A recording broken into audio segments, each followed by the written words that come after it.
প্রথম আরবি বর্ণমালা হচ্ছে আলিফ।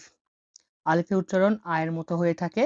উদাহরণ হচ্ছে আসাদ, আসাদ, আসাদ, আসাদ মানে সিংহ, আসাদ মানে সিংহ। দ্বিতীয় বর্ণটি হচ্ছে বা। বাকে এভাবে লেখা হয়, বায়ের উচ্চারণ হয় ব হিসেবে। উদাহরণ হচ্ছে বাইত, বাইত, বাইত মানে হলো ঘর, বাইত মানে ঘর। পরবর্তী বর্ণটি হচ্ছে তা। তার উচ্চারণ হয়ে থাকে ত এর মতো, তা হয় ত এর মতো উচ্চারণ। উদাহরণ হলো তিন, তিন, তিন মানে ডুমুর, তিন ফল মানে ডুমুর, ডুমুর ফল। পরবর্তী শব্দটি হচ্ছে সা। সা যেটা উচ্চারণ স বা থ এর মতো হয়ে থাকে। সাওব, সাওব, সাওব মানে হলো পোশাক, সাওব মানে পোশাক, সাওব মানে, সাওব মানে হলো পোশাক। পরবর্তী শব্দটি হলো জিম। জিম উচ্চারণ হয়ে থাকে জ এর মতো।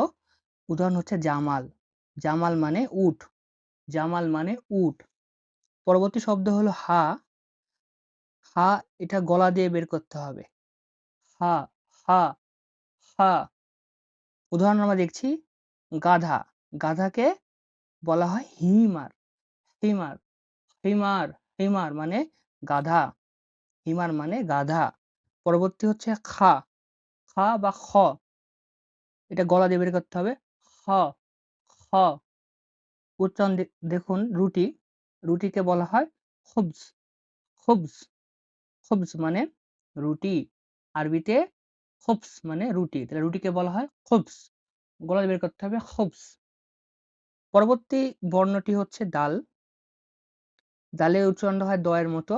উদাহরণ হচ্ছে দারাজ, দারাজ মানে হলো সিঁড়ি, দারাজ মানে সিঁড়ি।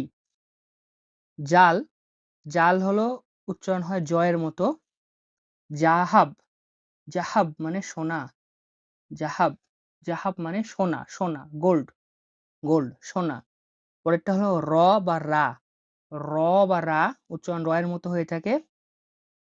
রজুল, রজুল মানে মানুষ, রজুল মানে মানুষ, রজুল মানে মানুষ। পরেরটা দেখুন যায়, মানে জ উচ্চারণ হয়ে থাকে।